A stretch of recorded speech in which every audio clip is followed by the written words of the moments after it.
And now with a 60-second improvised speech about why you should never invite Clippy from Microsoft Word to a party, we've got Alex Knight. He's not going to show up. He's not real. All right, 45 more seconds. If you invite people to a party, you show up, or you don't. But it's that if you're not wanting them to show up, it's like a late invite and it's a power play because you're like trying to be in good graces with them. The Clippy doesn't have good graces to get into. Again, he's fucking fake. I am sick of people treating this paperclip like he's a real guy. I am constantly seeing TikToks of this fucking clip. 30 seconds. I think just celebrating these false icons is something that the Bible told me not to do. And I just found the Bible last week. I've just become religious and I'm super into it. It's exciting. It's so cool to have a higher power over me because I have been living this frightened life, not knowing what is going to happen to my soul. I didn't even know I had a soul. Now I know I got one and I know it's going to go to a good place when I die. Because I'm a good person, because I don't worship false idols, because I don't invite Word document assistants to my parties. Oh, dang. All right, that's time. Boom. Great job. Great. All right, and now a 1-minute riff about the deepest in the earth you've ever gone. The deepest I've ever gone into the earth is, I've been to Carlsbad Caverns, which is a national park here, and that goes pretty deep. And you know what's at the core of Carlsbad Caverns? A Subway. A Subway sandwich shop. That's my favorite thing to discover all the way down there. There's an elevator back up, so it's pretty cool to discover and then be like, I am tired, and then just go boop, and then be brought up to the top. I don't think that was naturally there, but I do think that it's worth exploring itself. Man-made wonders are just as wonderful. Anyway, the furthest I've ever put myself to, I would say like digging when you're little. There was a thing during recess where you would try to dig as far down as you could. And in Albuquerque, going to school in Albuquerque, thank you, there is lots of sand, so there's lots of opportunities to dig around and dig deep. But you only get 15 minutes for recess, 30 minutes if you take your lunch recess seriously. And you couldn't get very far down. I'd say maybe a foot, and it was just enough to get like a Hot Wheels or a Troll down there. That's about it. And time. Nice work. Thanks. Putting those Trolls and Hot Wheels in there, yeah. Yeah, the Trolls in particular, the little ones, they were really good for dirt play. I never took one into Carlsbad Caverns, though. If I would, I would have left it down there. When I went to Carlsbad Caverns, I had LA Lights. Do you remember those shoes? Yes. And people did not appreciate it. No. It's like a dark cave, and the LA Lights are the shoes that when you stepped, they had like lights on the bottom that lit up very obnoxious. So imagine being down there with like a 13-year-old boy with his light up shoes. Better than Heelys, though. About to say a combo Healy kid rolling down the caverns. I can't stop. Very obnoxious. Fully. What a troll. Yeah. Underground. Are you ready to get started? Let's do All right.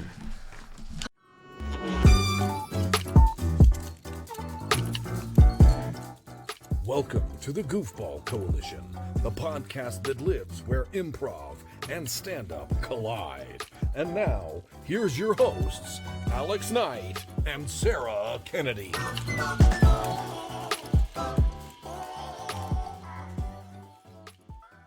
Hello and welcome to the Goofball Coalition. This is the web podcast. No, we're going to start again. Some we can leave in. Yeah, some no. I can't come back from it. All right. Hello and welcome to the Goofball Coalition, the podcast where stand-up and improv work out some sort of fancy handshake. They like snap at the end, like Zach Morris and Slater from Saved by the Bell. I am the Slater. I am Sarah Kennedy, stand-up comedian. And I'm the Zach. Yeah. I always wanted to be. I had blonde hair. I'm Alex. I had blonde hair growing up, and then as I got older, it got darker, and I was like, no, I'm losing my Zach. Oh, and could you freeze time? I could not at the time. That's fair. Still working I was like, on it. oh my gosh. Still working on it. Today's episode is very special. It's about how performers get selected in either side of our art forms. So we just called it Gettin' Picked because it seems like that's a question that a lot of people have on both ends. Big time. It's like, how do you get started? But then even almost beyond that is like getting started is fine, but how do you get to the next level? How does someone that is experienced in the craft see you as something more valuable and have you open for them or have you join a group or whatever? Yeah. Exactly. Very interesting. I just did an interview with a high school student who's never even seen comedy live, and that was one of his questions. Was like, how do you get? And I was like, you haven't even started yet. Yeah. But they want to know. People want to know. Yeah. But so he would be at the point of go to open mics. Yeah. But so you've been going to some open mics. Yeah.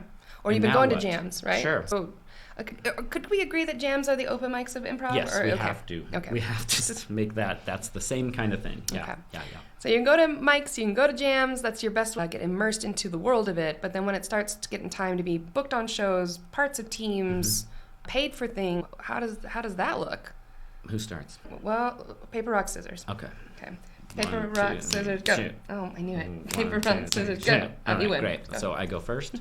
Great. So yeah, you're going to jams, and you maybe the best way is also taking classes, and just improv is about meeting your peers. It starts less with, I think, normally finding someone above. Like, I like this person, I like this person. You guys start to play together. You meet in the living room. You get a coach. Then you guys start to play together, and then eventually you ask the space for a show, and you can normally book a show. If it's not normally connected to a bigger show, then normally you can just pop up whenever. It's maybe a little less stand-up. You can't just do a solo show out of nowhere normally, I would imagine. Maybe I'm sure that you would let them book the space. Sure. But you normally work with other people, and same thing with the improv group. You find your group, and then you guys would book your space. If there's a larger theater, something like the Second City that I auditioned for, you'll go out there, they'll have an open audition, or the same thing Doug mentioned in last week's episode about the Gorilla Tango audition he went to. There's normally an ad in the paper or somewhere that says there's an audition, and you go down and you are with a bunch of random people, and they throw a bunch of you on stage, and they make you do improv scenes. And it's a real catch-22, because to be seen in an audition, you want to be seen, you want to be loud, you want to be vocal, but to do good improv, you need to be quiet, listening, and supportive. And so there's like a weird thing where, we can get into more of those specifics of what makes it good enough. But that's kind of the general process. Is you would audition, people would look at this group, and then they would put together a team, and then you'll perform somewhere. That's cool. So how does it work? And go into my open. I want to get... Then an idea that completely out of date. People think it's a lot like being one of the aliens in Toy Story, where you're just waiting for the claw to come and pick you. Yeah. You just go to open mics and you're like, if I'm feeling, I'll get paid. And I think that does help, because being funny is so important in stand-up and in improv. But there's a little bit more to, like, I was thinking today about this quote from Steve Martin, where he'd always just say, be so good they can't ignore you. Mm-hmm. And then that's fine advice, but the good part needs some unpacking. Like, I always think of it, and I do like seminars on this or whatever, but it's like a triangle, where at the top of the triangle, it's be funny. Obviously, write a lot of material, make sure that it hits every time you're on stage. That's easy.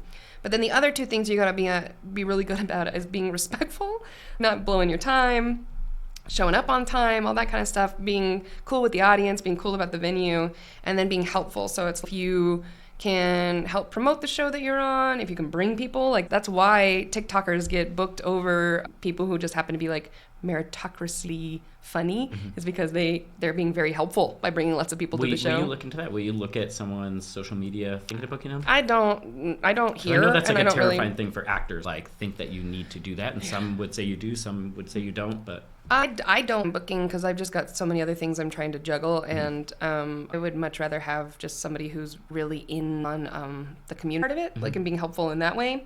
Or even just on the personal level. But I will say, there's a lot of times where I've booked a brand new person because I knew that their friends and family would still come out to their show, and it's nice to have the audience. When you're brand new, you can get booked quite a bit because you've got people who come to see you, and crazy. then that diminishes after. It will always diminish after a while. How many people, if you're like, I have a show this week, like, how many right now will listen to you? Yeah, I have burned all of my, like, come see me. Everyone has seen me so many times. I did a one me show last month, and it was a whole hour. I did a whole hour, but I was doing games and stuff with people, and it was and my parents came, and my family friends came, and a couple of my really good friends came. So I mean, a handful. Your normal shows though. Like, I mean, every Friday and Saturday night, I will probably do a set at Dry Heat, and then I don't gone. My mom coming through for that one, exactly. And so anyway. Funny, respectful, helpful, and if you can nail all three of those, that's what makes you undeniable, honestly. And if you think you've got one down and you're still not getting booked, it's probably because of the other two. So it's great. I mean, that in general, the idea of like professionalism, how that like it's like a wacky world of comedy and jokes, but it's like professional is a huge thing because a lot of times, same thing. When I auditioned for film and TV and stuff, you're not only hiring the performer for the funny, but you are hiring a coworker and someone that's going to be around in the green room. Someone that you're going to hang out with and have to interact with. So a lot of times it's more important that they're a good person. And I think a lot of times that does translate, especially for improv. If you're a good person, it probably means you listen, you're kind, you're compassionate, all those things. And those translate to a good improv performer. But yeah, if you're a bad person, even if you're like on your best behavior, it doesn't take long before you can't keep it. That mask falls or whatever. It's like, because you can tolerate someone's roughness for a bit, but if you actually have to spend time with them, that wears on you. Yeah, definitely. Okay, so what's interesting is you brought up the idea of classes. Has a big backbone of classes. Like people are really encouraged to take classes. Yeah. What is that about? So well again, I think it's stand-up. You go home in the shower and whatever in the car, you're writing all the time and you are rehearsing. It's a solo craft, and improv you cannot do alone. So for you to start, you need people to start with, and a class gives you a community to start. You could randomly put an ad in the paper and say, can people hang out and we'll figure out what improv is together? But it really is quite an oral tradition, and there's so many schools of thought on it and stuff, but you need to meet the people to do it. And there are stand-up classes, but it's not nearly as encouraged as a foundation, as a way to get into the community. I don't imagine. Yeah, it's interesting. Okay, so then let's also talk about the house team at the Box. So you guys have the show, and the show is something that you do audition for and get into. Yes. And the whole crew is pretty big, right? Would Sure. you say it's we've had up to 16 people in our ensemble, and normally 7 of us play a night, shows a week. How do you pick? So that one's interesting. The way we do the shows, we do have auditions occasionally. They're not random. Whenever we feel, not right now that we're low, but in a couple months we might be losing people to various things, various project stuff. We're going to be light. We'll have auditions, and they're just open, and anyone can come. It's the same thing. We'll just put you on stage and have you do a bunch of scenes and stuff.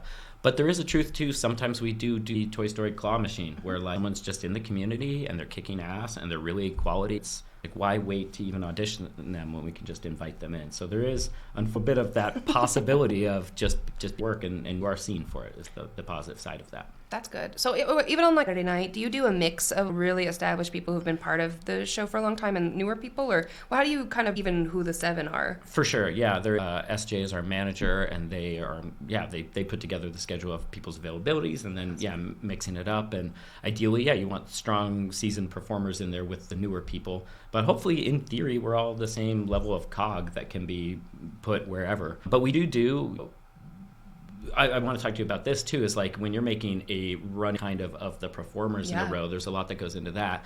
We do a short form show, so we do plan which games we're doing. They're all improvised within content.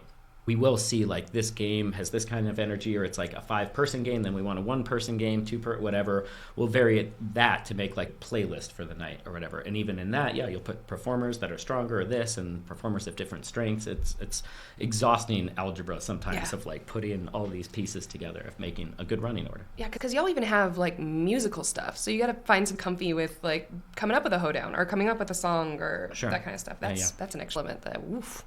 So what do you do? When you are, again, picking, so you have a night, and you maybe have a headliner that you already know, and then you need, 3 openers. How do you pick those 3 people? Yeah, I mean, for the most part, what's nice is I always lean on who's the most helpful. So, if there's other people who are there helping us do tech and box office, those people automatically get sets, because without them the show would not be possible. And so cool. So that's also, in a weird way, and also for us, a way in is volunteering. And that's going back to professionals supporting this thing that you are I love this, and how do you show it?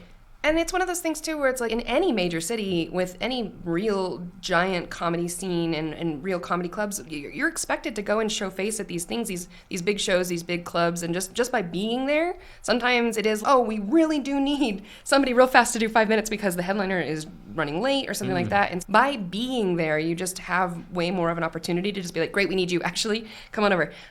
And so that's always a thing too, where sometimes it'll just be because they are going to sit in the audience, and I'm but they're funny, they might as well just come up and do some time too. So that's always a good one. But when I'm building the night, what I want is a really good host that I know, especially because, again, comedy is still pretty new here in Albuquerque, and having so we got to constantly be teaching the audience clap and laugh and that kind of stuff. So I need somebody who's going to be good at the flight attendant stuff, and the energy part of it.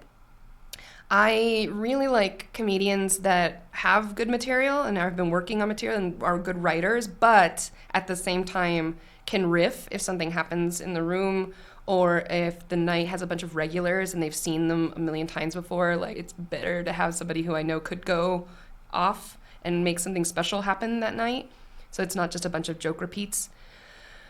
Then we always try to have a good mix of non-dude performers and performers of color, and just because there's so many shows that don't consider that at all, and so to at least a little bit of thought in that just kind of help roll scene in general. And then Usually ending strong is nice. So somebody who's been doing it for a while, or somebody that I know is just going to get out there and just like be the last taste of whatever the night was. I want to make sure that person's intentional also. Does that feel good when you're like, and then it goes off and you're like, I did it? Yeah, exactly. Because it is. I'm sure it's a very similar level of like, because we also don't know how these people are going to do. You have a guess. You're like, this person is capable of this much. I'm going to put them here or whatever. But it also sounds like malleability, or again, whatever improv has, like just our ability to open and flexible or whatever sounds like. Yeah, you're going to put a couple of those people in the middle for whatever, because they can read the room and go, that was really blue. I'm going to go the other direction, or vice versa. I'm really big on, because if we are assuming that, okay, well, they've been killing it right now. I know that they're most likely going to tell these jokes, and then for some reason they just bomb hard. I probably want somebody back in the green room that I can be like, actually, you're going to go next, not this person, and just be able to mix it up, because I know that they're going to be able to recover in the right way, or they might actually look a little bit more like what the audience was hoping for, or they talk about this matter. Like sometimes we talk about this too, like we talked about it in the Blue episode, where audiences want dirty jokes really bad, and if the first couple people you've got going up are going to talk about like cerebral, weird topics or politics, will you give the audience what they want, or depends? Depends. Yeah, probably if it hasn't happened 3 comedians, they're thinking it's not going to happen for the rest of the show, and they'll shut off. Cool. So you're like, so we got to adjust and get the train back on the tracks. But anyway, long answer. But have you had? I mean, there aren't really auditions for stand-up, right? But every mic. I guess what you do is you make tapes, right? That is tapes your audition, basically. That's exactly right. That's actually better for the people who come in from out of town. And I mean, honestly, the people in town, if everybody would get in the habit of making and seeking out good tapes, then that's your best bet for getting on the stage anywhere else you want to go. And it's really good etiquette for when you're reaching out about being on a show. If you can say like, this is my name, these credits, here's my tape. Whatever blank availability, just a guest set kind of availability you have, please consider me. That's really all you need when you're asking for, and you do eventually, and you should get in the habit of getting good at asking and being a cool hang on top ask. Sure. Because that's sometimes people are just busy and they need whoever's top of mind, and if you just recently asked, now maybe you're top of mind, which is cool. Mm-hmm. Yeah, but so that's it. Is I guess in your world, get a tight little video, a good one, and then just pitch it. It's nice. How could you deny? If you get a good video, I'm sure you're like, well, they're clearly good at what they do. For sure. Quality or content, maybe. But Alex, is there anything somebody can do that's like a surefire no-go? Like they're never because of the way they acted, or? I mean, it's just, again, it's like going back to like, this person is clearly out for themselves, which is so weird, but like it is a team sport, and like any stuff like this person thinks better than people, or thinks they're funnier, tries to direct within the scene or whatever, like that stuff's a big turnoff. I think watching again an improv audition, I'm more likely to take the person that's just quiet on the back line that just comes in like the waiter because it's needed. What it's like someone that's really listening. You can see people listening. It's almost like a trap a lot of times, like an improv audition. It's like laying out, like opportunities for people to know themselves in a lot of ways. Okay, so then also, this is actually a question too, and I touched on it with my side. How do you seek out people who are good at hosting, or how do you teach people the hosting skill part because that's a big part of the show. Yeah, that's what you just said too. That's something that we just practice in our Thursday practices, is we'll work on our hosting, because what we do is so chaotic within the scenes, the improv can go anywhere. It can fall apart. Like every single scene can fall apart, but if after that bad scene, someone comes out and they're tight and they're confident and they're hosting the new piece, it save us or whatever, or at least put our audience in a safe space where they feel taken care of. So hosting is incredibly important, which is, I don't know how much of that is a stand-up's job. It's like, it is, you're hosting as well as telling jokes, and ours is that between stuff, but important. I don't know how we necessarily teach it, just practice and like confidence, not fidgeting. All this stuff is huge in stand-up too, is like, hold your space. Even if you're terrified, like it's about like a poker beat, I suppose. I used to shake so much doing stand-up, like holding... I remember that about you, actually. Terrifying. And it's like, that don't look good. If the audience can see that, they're like, this motherfucker is terrified. Well, that's why you had the backpack sometimes. I think the backpack would give you like a lot of confidence. You can hold a backpack. Yeah. That's so interesting that you bring that up, because like... stand-up should be a thing where it's like you live or die by your set. You know what I mean? Like, audience should know enough to be like, the show is good, that person is struggling. But in Albuquerque, so quickly that like if the host is fine but the first person bad, then it's like, is this all gonna be bad?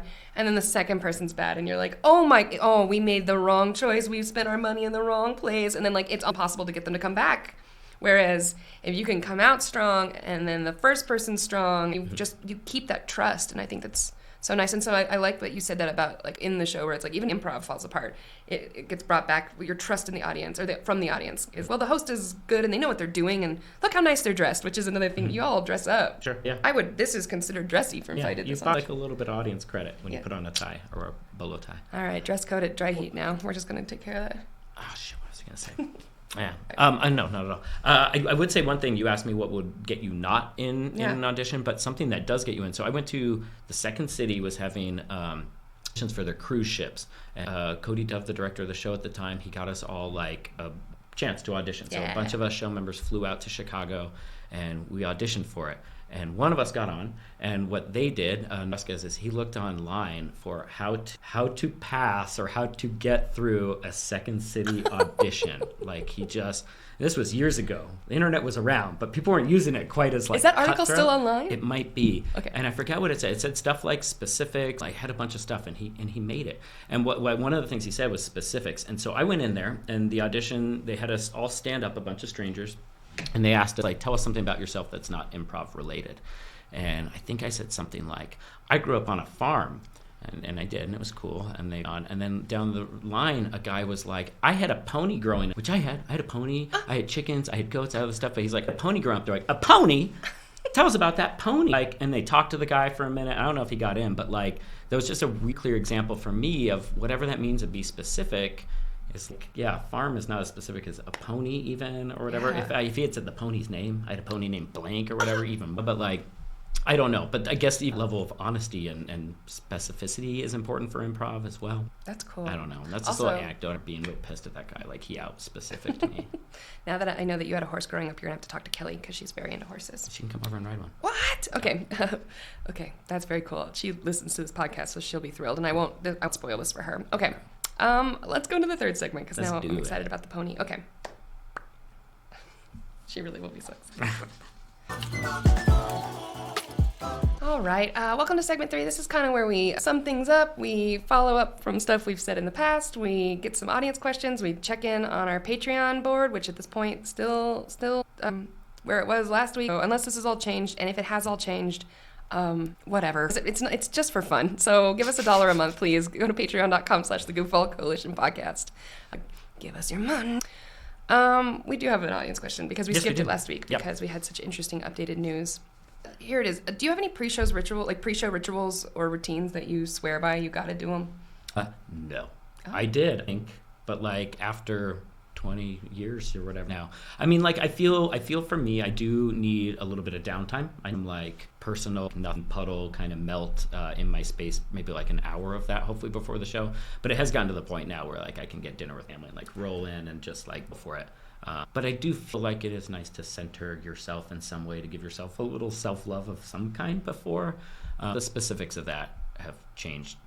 Something like make sure I have a cup of coffee or whatever before. Don't really have any rituals. What we'll do before a show as our specific ensemble is we'll like do a shakeout, and then we'll all, I got your back. We'll like touch each other's backs, look each other in the eye, and say like, I got your back in the person's name. And I think I don't know if that's everywhere, but I feel like it's a pretty standard improv thing. Like I've got your back, and like just reading that. But yeah, that's about it. Like, check in with the group, but no, me personal. What about you? Well, let me do this question, and then I'll go into my. You have the pretty much the same music like every time, and it's been that way for years and years. Sure. Do you ever hear those songs outside of? Yeah, like we end sometimes with the song Jane by Jefferson Starship, and I like bought that vinyl because just now that song just like means it's like a good, it's the end of our show or whatever. Yeah. There's that muscle memory kicks in. There's like I even like I think that Mike Snow song, I'll hear it outside in like a cafe or something like that, and I'll be like, oh, it just sounds like the show. It reminds me of all the comedy question mark shows we used to do after y'all. Try to change it, but they're just good. They just fit. I like them. It's a nice vibe. It's good. Okay, so when I started, I had a Spotify playlist that I listened to every time, and it's called Pumped Up Mick. Like, it does not have Pumped Up Kicks on it, but it was but it was this silly, and it had songs that I really just vibed with, or it made me feel like I was getting ready. So it had the Rocky song. I like that one a lot. It had Lose Yourself by Eminem. You gotta listen to that one. About holding a mic. Yeah, for sure. And then it had this song Hard to Find by American Analog Set, which is like, it's a very chill song. It has nothing to do with, the whole song is like, don't let people see you, entire thing. And so I don't know what it is, but that song, every time I hear it, it like puts me into a really nice spot where it's kind of like, this isn't that big a deal. It's okay. You can just go out there and just have fun and do it. But then I haven't listened to it in a long time, so I wonder what's even, because I would put other songs on and take other songs off, and so I should listen to it and find out what, if, I'll look it up and I'll just share the Spotify link with all y'all, and you can see the exact, like, in time playlist that I used to listen to. When was it? Yeah. It must have been 2009-ish to 2011-ish, or maybe, I mean, there was a couple times I think I listened to it in New York just to be like, let's just see what this is. So you can probably imagine what's on it. It's probably, Cold War kids or like whatever late indie rock music that I was feeling at the time. So you don't have anything now, though, that, like, you have to? I can't meet my family before shows, and I do. Like, my parents will be like, we're at 505, come down and eat with us. And I will literally just sit there, like, nursing a beer that my dad bought me. Just What's being that like, energy? What is that? I gotta go. The problem is now, because I don't have too much of a pre-show ritual, because I am running the venue where the show is happening. Normally, if I'm sitting there with my family, it's like I want to make sure that the house music is on. Kelly's doing fine at the box office, and that we have all the water bottles recent, like all that kind of stuff. So just hanging out with your parents before you're thinking about just other stuff. I'm not there with them, except I'm physically there with them because they want me there. Yeah. It's nice that they're coming to my show or whatever. But same thing with friends. If my friends were like, come on down and have a drink with us before the show, I'm like, I can't, I won't, I'll be a ghost. It's not even like I'm really there. Grew up in Massachusetts, like a huge house, and my dad grew up in New Jersey in a tiny house. And, my mom believed in ghosts and stuff. My dad didn't. He was like, we were too poor and too small to worry about, to think about. Don't have time for it. That's almost similar. You're like, I don't have time for ritual. Like, I got, it's gone. There's no place for, I don't know. But as a venue owner, then I do have a ritual, because I got to make sure that everything is exactly how I want it to be. And I really work very hard to make sure sensorially everything's good. So it smells nice in the space, that the lights are on in the right way. Like, people feel welcome when they walk in, and the lights outside are on, and that kind of stuff. So it's like thinking about the path of the customer. Yeah. So I mean, your team's way less about your performance. It's more about you're doing whole night. Mm-hmm. Yeah, and you're worried about like that everything. That's really interesting. Yeah. That's a very specific job. Less comedians have a job of like in a whole, like one in each theater probably or whatever. Yeah. Luckily, I'm a terrible control freak. Not a big deal. But great. I do now. Let's plug what we got coming up. So we got. You're in control. Okay, cool. Thank you for that. I really appreciate it. Yeah. Wow, you're such a great partner in this. Okay, so you can find us on Goofball Coalition Pod on YouTube. We're also Goofball Coalition Pod on Instagram. This podcast, however you've come to it, is available wherever you get podcasts, and that includes on YouTube, which I already plugged. Do we know that for sure? Are people getting podcasts from places we don't know? Yeah, the data shows that there's a couple of them, like Google Cast, which is about to not even exist anymore. We had a couple people listen to us from there. Oh. But if you're that person, find something new. Get on Spotify. Could share my mix with you. So do that there too. If you listen to us on Apple Podcasts, please subscribe, rate and review us. Like any, get like score higher and find more people. So yeah. Please and thank you. Yeah. What do you got? What do you got going on? What do you want to? Shows every Friday and Saturday at 8. At the box. Yeah. We're still doing our second Saturdays, big show and food trucks and all that stuff. And yeah, I mean, there's just the comedy corner is going to be bustling very soon. Awesome. It's going to be the zaniest corner in Albuquerque. Literally. I'm excited. You can find out more what we do on the stand-up side at hecomedyclub.com. But that's it. Thank you.